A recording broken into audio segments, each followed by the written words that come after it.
I'm thankful that this weekend is over, right? I had a lovely time with my family. I'm sure Damichael spent some time with family and friends. Watching Memphis Grizzlies basketball was just not fun over the Thanksgiving holiday. It was completely and totally depressing.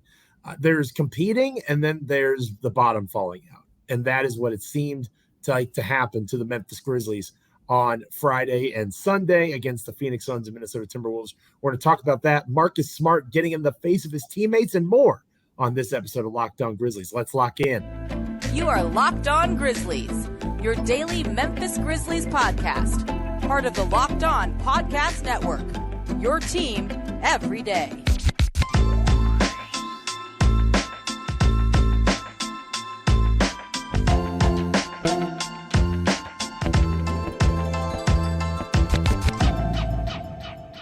We are entering the final week of November here on Locked On Grizzlies, and we are so grateful wherever you are as you pick it back up after the Thanksgiving break.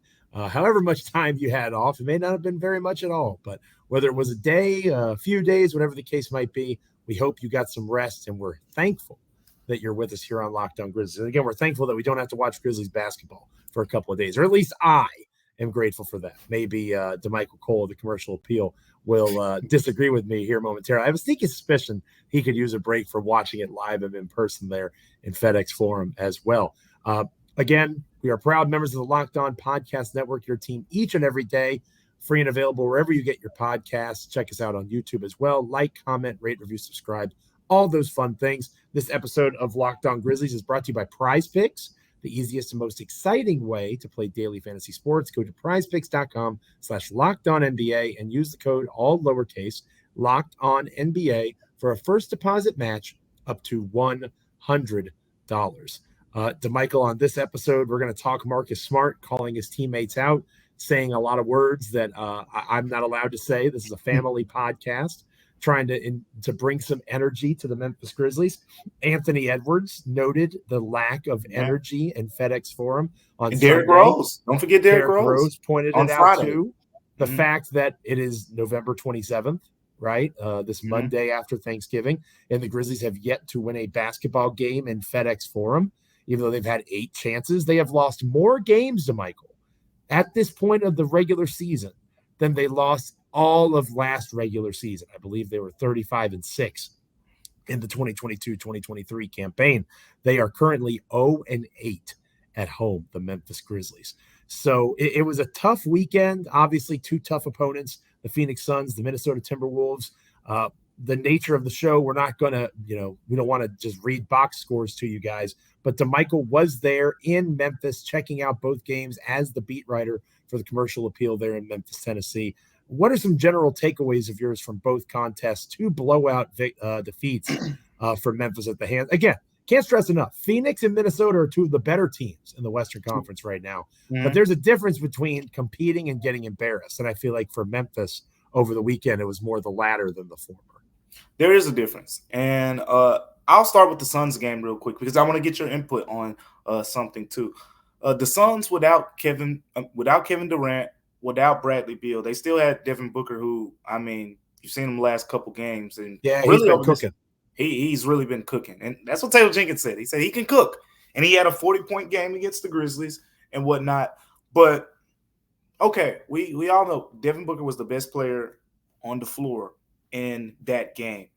But from a talent standpoint, when you get past Devin Booker, why would I be wild to say what the Grizzlies had available was at least comparable to what the Suns had. Sure, Eric Gordon is been playing really good basketball for them. But Grayson Allen was a guy that the Grizzlies traded, right? in order to clear up a spot. For Desmond Bane. So he wasn't good enough to start on this team, basically. And I know injuries, all that stuff. But the point that I'm making here, Joe, is when I went down that roster and I saw, the Suns will rely on Devin Booker. When Devin Booker goes out of the game, Eric Gordon, Grayson Allen are going to be the key initiators of offense. Guys like Jordan Goodwin coming off their bench, who has primarily been known as a defender early in his career. Another Atlantic 10 guy, like Vince Williams and Jacob Gilliard. But guys like that and Keita Bates-Diop, good, decent rotation players, but nothing from a talent standpoint where I said the Grizzlies at home shouldn't be able to at least, make this a game where you're talking about the final 2-3 possessions of the game. Being blown out by that Suns team and I know the Suns basically just beat the Knicks on the road pretty much with the same squad without Kevin Durant and whatever. But all that aside, like, I feel like the Grizzlies, talent-wise, what they had available, Santi Aldama to go along with Desmond Bane, Jaren Jackson Jr., and a couple other pieces, they should have at least been in that game until the end. That's how I feel about that one. The Timberwolves one wasn't really that surprised. Timberwolves have the best record in the Western Conference. They've been playing really good. Defensively, they've been locked in, and they're meshing really well on offense with all those guys now. That one wasn't as surprising. But the fact that they got blown out in both games, Joe, I think you mentioned it. Haven't won a home game yet. First time in franchise history they've started the season 0-8 at home. Even Vancouver didn't do that, Joe. Pretty disappointing, right? Even when they were back up north. For me, and we were talking a little bit, before the show, I'm a Washington Commanders fan, unfortunately. Yep. Right? I blame my father and my grandfathers for that. And my children will blame me for them being Commanders fans. And the Commanders embarrassed themselves on national television on Thursday, Thanksgiving Day, against a heated rival that's not really a rival anymore because it's, just so bad, against the Dallas Cowboys. And it was 20-10 going into the fourth quarter, which obviously Dallas was still in a position to win that game. It was never really in doubt, but it wasn't embarrassing. They were competing, right? Washington was in the game. A turnover happens, whatever. They could be within a score, right? Perfectly plausible possibility. And then the bottom falls out, and it's 45-10 at the end of the contest, and dudes get fired afterwards. Watching the Memphis Grizzlies this weekend, maybe not quite that intense because obviously basketball is different than football, but it was similar in terms of, like I mentioned earlier, there's a difference between getting embarrassed and competing. And I don't really feel like the Grizzlies right now are competing. The box scores back that up. Again, we're not going to read box scores to you guys, but the Memphis Grizzlies scored 17 points in the second quarter against the Minnesota Timberwolves. Yeah. Like, to use that Washington-Dallas comp, it was a 5-point game at the end of the first quarter. Like, is Minnesota better than Memphis right now? Absolutely. But it was a 5-point game. And then 17 points. That isn't something that should happen to an NBA offense. And then 23 points in the third quarter. That's when the starters, theoretically, were back out on the floor. So across two NBA quarters, 24 minutes of play, you have an NBA offense that scored only 40 points. You're not beating anybody, Damichael. You are barely beating. Not in today's NBA. Anybody, right? Like, even the San Antonio Spurs, the Washington Wizards, teams that currently share the basement of the NBA with the Memphis Grizzlies, that's a competitive game if all you're going to do is score 40 or 45 points across a half, essentially, of NBA basketball. The offense is putrid right now. It is. It's the bigger problem. People get picky with the defense, mainly because you need something to be better. And granted, the Grizzlies, we just saw Mike Conley could have baked the cake, with all those open three-pointers he had, in this last game.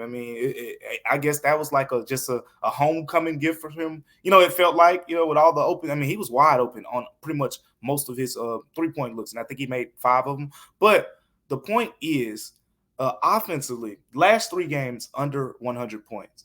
In the modern NBA, and this is a Grizzlies team, like, let's add context here. This is a Grizzlies team. If you ask Taylor Jenkins, you ask Desmond Bane, you ask Ja Morant, you ask anyone around them, the identity of this Grizzlies team is to play fast.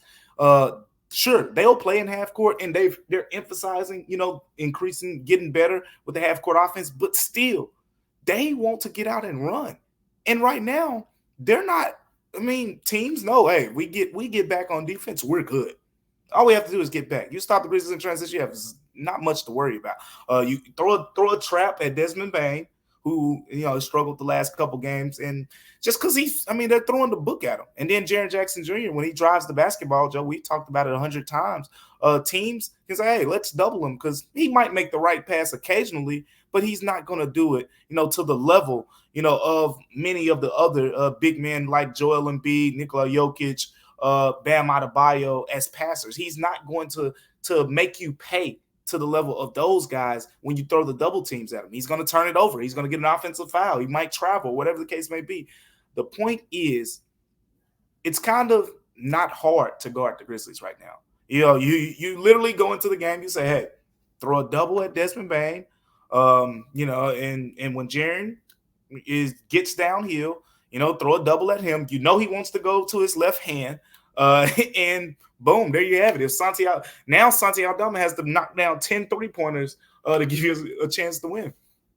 It's a fairly easy game plan at the moment. And that doesn't even call into mind or question the fact that Desmond Bane is almost certainly playing injured right now, right? Like if the team were in a better place health-wise, it's possible Desmond Bane is taking a night or two off to try to get a sprained foot under control. But he's able to play, and he's one of the toughest players that have suited up for the Grizzlies. Safe to say, Bane would have fit just fine with the grit and grind era guys in terms of his toughness. But, it's difficult to watch this team right now. And somebody that's watching the team up close in their street clothes because of injury is Marcus Smart. And Marcus Smart made some waves in terms of what he said to his teammates, a very heated huddle conversation during a timeout. We're going to talk about that next here on Locked On Grizzlies. But first, this episode of Locked On Grizzlies is brought to you by PrizePicks. I'm a big fan of PrizePicks. I know Damichael is as well. With basketball season here, you can pick combo projections across major sports like basketball and football for the Specials League, a league created specifically for combo projections that includes 2 or more players from different sports or leagues. For example, imagine taking Desmond Bane and Travis Kelce, a 10.5 combo of 3-pointers made and receptions. It is possible over at PrizePicks. And PrizePicks even offers a reboot policy so that your entries stay in play even if one of your players gets injured. For football and basketball games, if you have a player who exits the game in the first half and does not return in the second, that player is rebooted. PrizePicks is the only daily fantasy sports platform with an injury insurance policy.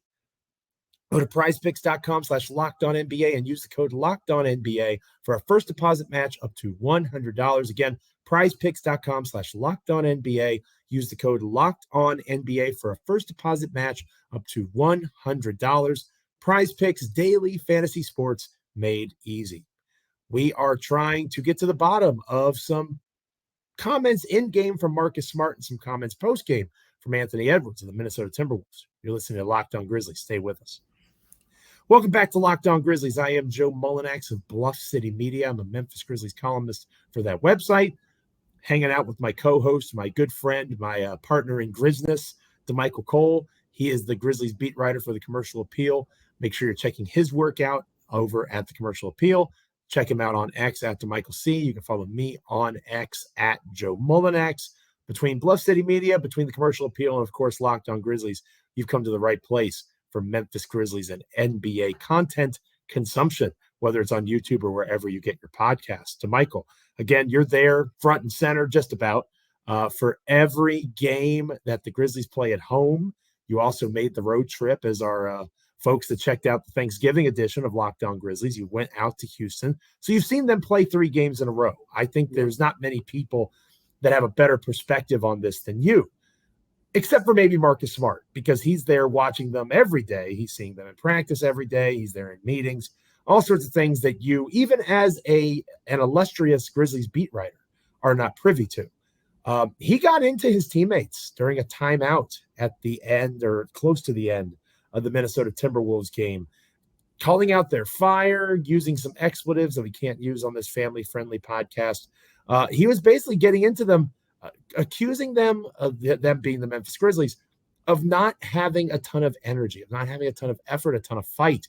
You couple that with Anthony Edwards of the Minnesota Timberwolves, who, as you and I talked about before the show started recording, he's a guy that kind of likes Memphis, right? Yeah. You think of these star He players. said it in 2022 during the playoffs. Right. They look for reasons to get out of Memphis. And Anthony Edwards is like, nah, this place is awesome. You know, he kind of likes playing in FedEx Forum and likes the energy. He has a relationship with John Morant, it would seem, at least a professional one, right, in terms of doing business ads together before everything has befallen Morant, befell him.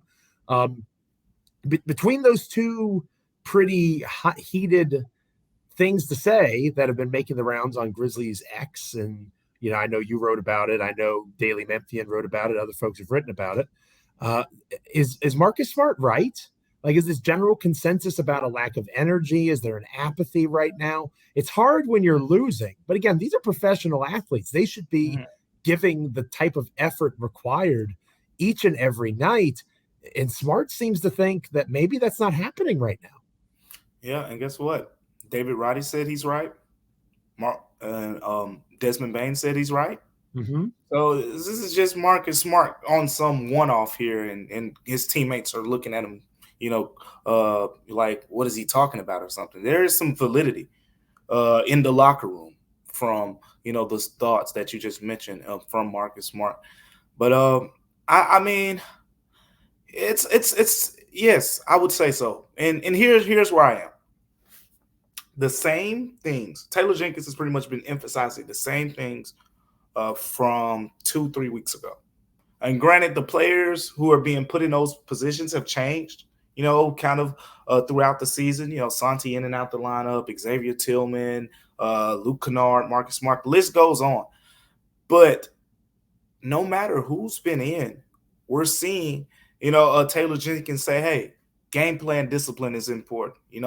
Like Mike Conley is one of the guys you don't leave wide open, on three-pointers and things like that. Like it's simple things like that. And that's what David Roddy was telling me. He was like, look, it's just the simple things. It's not like it's some big, huge, thing that they need to get fixed. It's just a simple thing. It's just knowing personnel. It's game plan discipline. And Marcus Smart, I think, was right to call the guys out on that. They need that wake-up call. Derrick Rose, from what I heard, Derrick Rose's message definitely made its way around the locker room a little bit, and players are aware of what Derrick Rose said. Derrick Rose basically said after Friday's loss against the Suns that if the Grizzlies don't communicate better on defense, guess what? They're not going to win a lot of games. And he said that's just the reality of the situation. And when you take it a step further, listening to what all the players said, because Derrick Rose said it. I think it was Desmond Bane after this game, after yesterday's game. Desmond Bane and Derrick Rose both pointed out body language as an example. Because some people may think they're talking about, the physical things. It sounds like a lot of this is mental, from listening to the players. It's body language. It's, knowing, like I said, game plan, discipline, things like that. And those are the things that they can control. Easily. The energy, as Desmond Bane said, it's up to, the guys in the front office. It's up to the coaches. It's up to the players who are on the bench. It's up to the 5 players who are on the floor to all be on one accord and on the same page. And right now, the Grizzlies just aren't on the same page. The two things you can control, regardless of the level of sport you are participating in, are effort and attitude. It takes zero talent, takes nothing but having a great attitude, like a true coach, and playing with great effort. You'll hear lots of different coaches say that, and they're struggling with that right now. And again, you have to have some empathy. These guys have not lost like this, right? And I see it on X from people that are complaining about, it's so hard being a Grizzlies fan. We've never been through this before. And I've been around a while, Damichael, so I just kind of chuckled to myself. Yeah. And then the folks that have been around a while, even before me, right, going to the pyramid days when it wasn't a place where you would go for, honeymoons. When I used to get free tickets. Right, and retail shopping for a variety of items there in the pyramid in Memphis, Tennessee now. They played basketball there, right? Like Mike Tyson and Lennox Lewis fought in that building. And I just find it so funny, these guys haven't experienced this level of losing. Right. Yeah. Dylan Brooks experienced this level of losing. He's no longer there. Jaren Jackson Jr., to a lesser extent, has experienced this. But even with Jaren, that team was competitive. people forget they jump up to the number 2 overall pick to select Ja in 2019, but they were like at number 8. So Yeah. they were a lottery team, but they were not abysmal. Right now, the Memphis Grizzlies would be like the 2nd or 3rd pick in the NBA draft in terms of lottery selection opportunity. That's how bad things are right now in Memphis. And that can lead to apathy. And I've talked about apathy with this team going back to that time, that tough season where they earned the Jaren Jackson Jr. 4th overall pick, being one of the worst teams in the league. You don't want fans. You don't want teammates. You don't want to develop apathy. You want a fan base that's pissed off, right? You want a fan base and you want a coaching staff. You want players that say this is unacceptable, because that means there's energy trying to fix it. If it's suddenly body language, because obviously people aren't going to come out and say what it is. If the body language starts to go south, that's why they're paying attention to that, because it's hard to fake that. It's really difficult to hide the way that you feel and the way that you're standing, the way that you present yourself physically. And the body language isn't great right now, and that can become contagious in a negative way. Yeah, you hit it on the money there, and some of these things are easily controllable, easily fixable, and as even I think Desmond Bain said this as well. He was like, "Look, if you control those things, as we just mentioned, the body language, the energy, and things like that, and a team just scores more points to you, then you just tip your cap, you know." But when you have those problems compounded with the other things, and that's where the frustration comes from. That's why Derrick Rose is expressing himself the way he is, and Marcus Smart is on the bench, expressing himself the way he is at this point. But yeah, I completely agree with you, and I mean, it'll lead to some real hard Grizzlies truths, right, Joe? It'll lead to some hard Grizzlies truths, and that'll be the subject of our final portion of Locked On Grizzlies on this post-Thanksgiving Monday. That's a wonderful segue, partner. But before we do that, we have to make sure that we're shouting out Locked On's wonderful Sports Today, first ever national sports 24/7 streaming channel on YouTube, covering the top stories of the day with local experts from Locked On channels like myself and Damichael, plus our national shows that cover each and every league. Go to Locked On Sports Today on YouTube, subscribe to the first ever national sports 24/7 streaming channel. This episode of Locked On Grizzlies is also brought to you by FanDuel. Make every moment more with FanDuel as the weather gets colder. Ooh, the NFL offers stay hot over on FanDuel. Right now, new customers can get $150 in bonus bets with any winning $5 moneyline bet. That's $150 if your team wins. If you've been thinking about joining FanDuel, there is no better time to get in on this action. The app is extremely easy to use, and there's a wide range of betting options available, including spreads, player props, over-under, the ever-popular same-game parlay, and so much more. Visit FanDuel.com/lockedon and continue to grind through this NBA season with us, but also check out the NFL. FanDuel, an official partner of the NFL. Some hard Grizzlies truths coming up next here on Locked On Grizzlies. Welcome back to Locked On Grizzlies. I am Joe Mullinax of Bluff City Media, Memphis Grizzlies columnist for that website, joined by my co-host, the incomparable Damichael Cole of the Commercial Appeal. They're in Memphis, Tennessee, Memphis Grizzlies beat writer for that publication. Make sure you're checking him out on X at Damichael C. Don't miss any of his great work that he does. Follow me on X at Joe Mullinax if you want someone to yell at on a nearly daily basis. Damichael, we're going to get out of here on this hard Grizzlies truths. That's the subject of my piece, my column over at Bluff City Media on Monday. On today's episode, obviously, taking a look at some tough things in the mirror.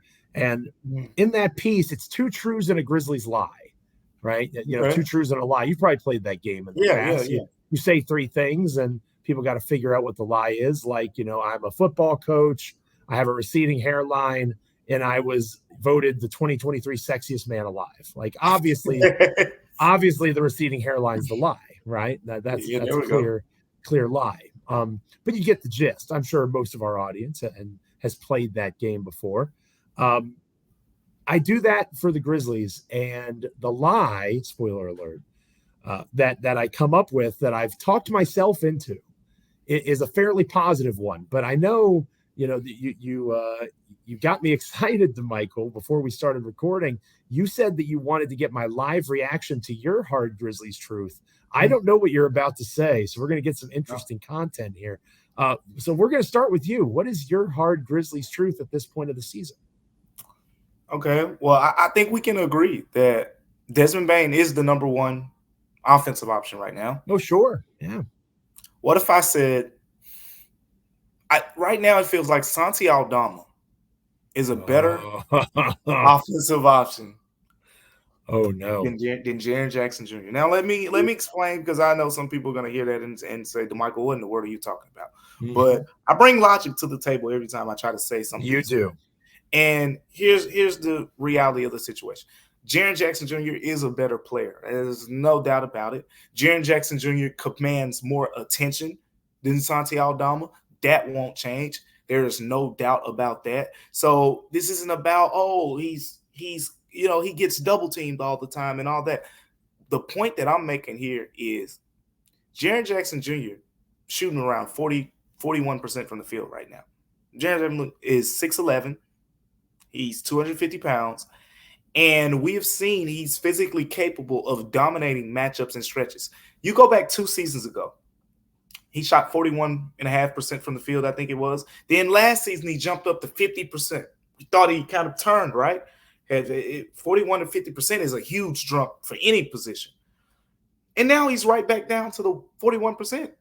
And I asked Taylor Jenkins, because honestly, when I asked the question, I alluded to him shooting 41% a couple seasons ago, because I didn't want Taylor Jenkins to straight up blame it on the double teams. And lo and behold, I said, well, he shot 41% a couple years ago. He shot 50% last season, and now he's back down to 41%. So what do you mainly attribute that to? And lo and behold, Taylor Jenkins said, well, he's getting double teamed a lot, more than he ever has. And I wanted to follow up and be like, well, what about a couple years ago then? Like, I feel like there's more to it. So my point is, Santi Aldama, the Grizzlies need three-point shooting right now. They're still, it's crazy how they emphasize getting better the last couple of years at three-point shooting, and it's just not happening. But Santi Aldama clearly is, a strong option from a three-point shooting perspective. He has played well in terms of contributing on the offensive side of the basketball. Most of you saw in the second half he did not start, and this is where I say Jaren Jackson Jr. is still a better player. I'm not arguing that, nowhere near that argument at all. He was taken out, in favor of David Roddy. David Roddy started the second half of his last game against Timberwolves. I asked Taylor Jenkins about that after the game, and for lack of, for paraphrasing, he basically said defense. There were some defensive breakdowns, and as I've talked about in the past, and Joe has as well, Santi Aldama has been the culprit of a few defensive breakdowns at this young point of his career. And that's with him being a big, much less him being the de facto three small forward. Yeah, exactly. And with Jaren Jackson Jr., you don't get those type of breakdowns. So Jaren, completely a better player. But we're talking about the offensive side of the basketball. A hard truth right now is Desmond Bane. For one, I'll say this: Desmond Bane is the only offensive option on the Grizzlies that I really trust right now. On a team that has 10 guys, 9 guys playing right now, there's only one player that I really trust on the offensive side of basketball. But if you ask me who's the player from a production standpoint that I expect to produce and right now the most, and that's Santi Aldama. After him, that's where I am right now. I granted, I think that's going to change when Ja gets back and Jaren faces less of these double teams and he's able to adjust accordingly. But right now, with the way he's being guarded, he's not taking advantage of it. I don't think, Joe. He's turning it over. He's getting more assists than in the past. I know some people have pointed out, but Joe, you can say it better than anyone. Him being better as a passer isn't really saying much at this point. Right. Yeah. No, it's not helping the way that it should, because his scoring is not where it should be. I think that's fair to say. And Desmond Bane, I keep coming back to the foot.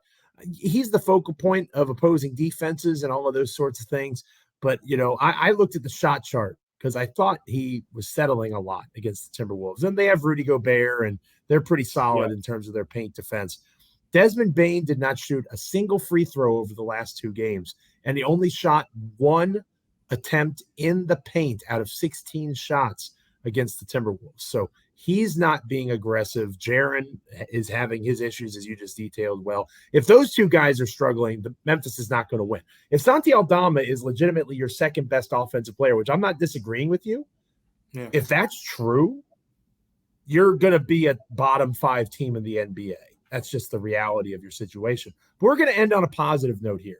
Let's swing it positive, Joe. When it comes to the Memphis Grizzlies. And this is the lie that I've talked myself into, the 2 truths and a lie, going back to Bluff City Media's post that I put up on Monday. Damichael, they are currently 3-13? 3-13. 9 games to go until Ja Morant returns. That is good for a .188 winning percentage. Okay. So let's contribute that and say that's what they stay at. That would mean they'll win 2 of the next 9 games. So that would put them at 5-20 without Ja Morant, which is very bad. Yeah. Around the time Ja Morant returns, we expect to see Marcus Smart, Xavier Tillman, Luke Kennard. It may not be like the Avengers Endgame scene where they all come through at the same time, but roughly in the same 3 or 4 games, right? The same week, given injury timelines, they should all be back. If the Memphis Grizzlies can find a way from that point forward to simply have the winning percentage that they had last year, about 62%, that would give them an opportunity to have a record of 35-22. And I've already done the math for you, Damichael. That would put them at 40-42 for the season. You know who was 40-42 last season? Tell me. The 10th seeded Oklahoma City Thunder. They made the play-in at 40-42. Now, every season's different. The Western Conference is more of a bloodbath than it's been in a long time, and it's almost always a bloodbath. Literally everybody except San Antonio is talking themselves into the same thing that I'm talking myself into. So that's important to point out. But I still believe here on November 27th that this team has a chance to turn this around. They're running out of time. Tick-tock goes the clock. But they can still do this. They have to get healthy, and they can't have any transition time once these guys come back. So it's improbable, or it's becoming more improbable, but it is not impossible. Even today, at 3-13, this team can sneak into the play-in. This team, if they're healthy, I mean, they've been the 2 seed the last 2 seasons, right? People give Dylan Brooks way too much credit. They give Tyus Jones way too much credit. I've talked about that ad nauseum here on Locked On Grizzlies. Like, those guys are good basketball players, but if they can get their team, obviously without Steven Adams, the team they thought they were going to have, they have a chance to go on a run. It's not that crazy to say. It's not. I'm with you. I agree here. And here's where I am on that. We've talked about offensive drops a lot lately. You mentioned the second quarter one in this game. I think it was similar against the Suns, and then against the Rockets. It was the fourth quarter where they basically just kind of, disappeared, in that game. So what I think a lot of that traces back to is the lack of depth. And not just the lack of depth, but this bench, I think, Derrick Rose, I know you in and out on Derrick Rose a little bit, Joe, but this last couple games, he's been probably your bright spot off the bench. Yeah, which is not a good thing. Again, if that's the bright spot, that explains why you're losing. But I agree that he's doing what he needs to do. Now when you factor in Santi Aldama moving back to the bench full time, and Luke Kennard, being a shooter off the bench, and whatever the case may be. And then you factor in Marcus Smart, Ja Morant into that lineup. And it'll be interesting. We'll talk about it later, the Bismack Biyombo decision, because he's still playing decent basketball, I think. But the honeymoon phase is over at this point.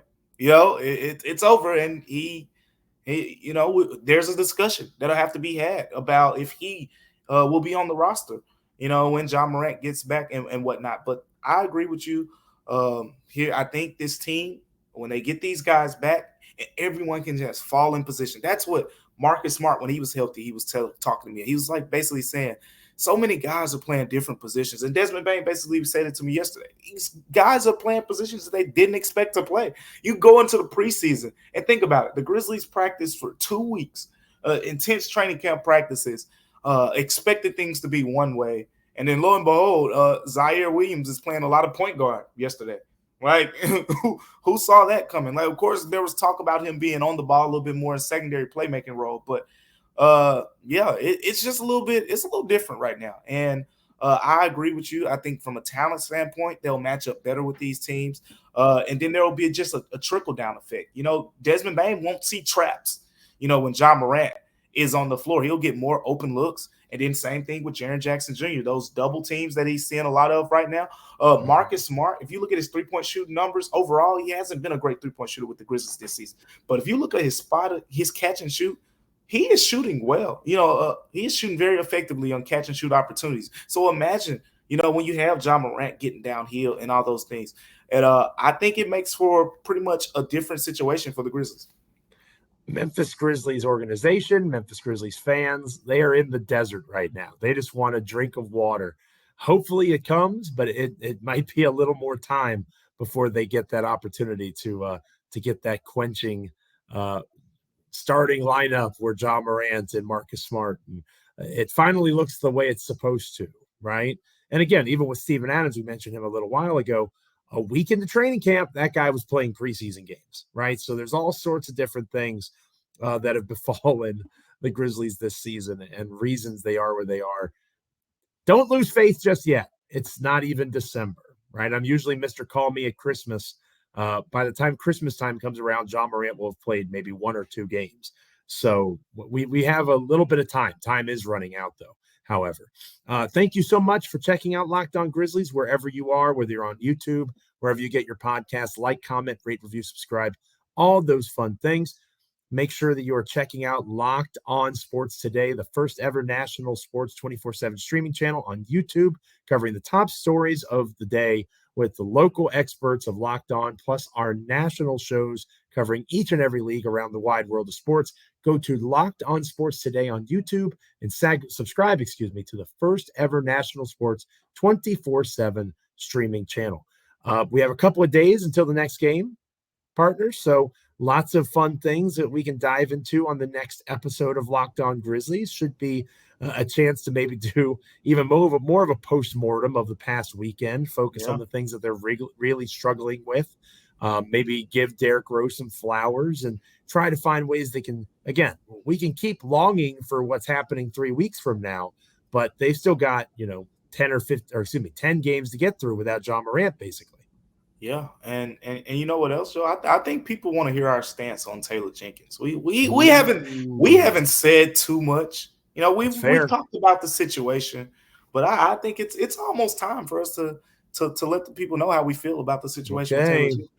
Sounds like that might be a good way to lead off our Tuesday edition of Locked On Grizzlies. But as for our Monday show, for Damichael, I'm Joe. Thank you guys so much for being with us again. Wherever you check out podcasts, it is much appreciated. Whether you're an everydayer, whether this is your first time watching or listening to the show, wherever you may be on that spectrum, hopefully you'll be back with us on Tuesday. For Damichael, I'm Joe. Stay locked in wherever you get podcasts on YouTube. Like, comment, rate, review, subscribe. Until next time, we'll catch you later.